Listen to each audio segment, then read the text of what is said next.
Hello खुलुमबाय रायजोफोर आङो दिनै नै फिन खाम सिफुं सेरजा बर'नि दामग्रा आगजुफोरजोंहाय गेट बानायदों बेखौ आङो सिगां भिडिअ बानायनाय जादोंमोन। बे गेटआ दङ जाहैबाय जोहोलाव दैमालुनि मुसुखानि सेरावहाय ओरैहाय उनजों क'क्राझार थांग्रा लामायाव कारिगाव होननानै बुङो जायगानि नामखौ। बेयावहाय बेखौहाय बे गेटखौ बानायनाय जादों।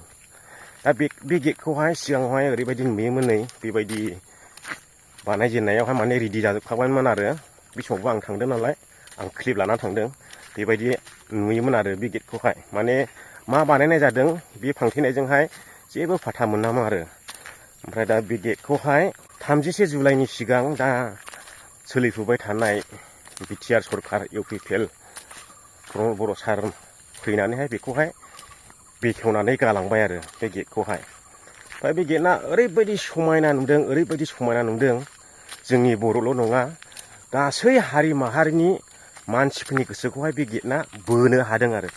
आङो थाङोब्ला नुयो गोबां गारि दोनथ'नानैहाय सावगारि सेबखांलांनाय बायदि बायदि फट' लालांनाय भिडिअ लालांनाय बेफोरबायदिखौ आङो नुनो मोनबाय थादों। बेवहाय खेला नायनो थांबाय थानायबो जादों नालाय आंबो ओरैबायदि फसायदों माने बर'नि दामग्रा आगजुफोरजोंहाय बेबायदि गेट फसंनायखौ ओरैबायदि मोजां मोनदों आं बुंनानै फोजोब हाया।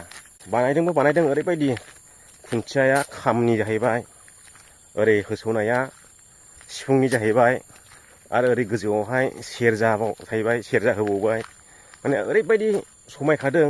बेयावहाय मोनसे थादेरबावनांगौमोन ओरैहाय साखाथियावहाय माने बागुरुम्बा मोसानायनि मोनसे मुसुखा थाबावनांगौमोन आरो साबसिन समायबावगौमोन। दा बे गेटआ ओरैबायदि मोजां आरो बयबो बेयाव फैबायथाय बेखौ नुबाथाय गारि लाखिथ'नानै फट' लांलाङो, सावगारि सेबखांलाङो आरो गावबागाव फेसबुकआव पस्ट होयो। अब्ला साननानै नाय बे गेटआ मानसिफोरनि गोसोखौ बोनो हादोंना हायाखै नोंथांमोनानो कमेन्ट खालामदो। आङो दिनैनि भिडिअखौ बेयावनो दोनथ'नो सानबाय। भिडिअखौ मोजां मोनदोंब्ला लाइक खालामदो आरो चेनेलाव गोदान हाबफैदोंब्ला चेनेलखौ साबस्क्राइब खालामदो। बाय बाय।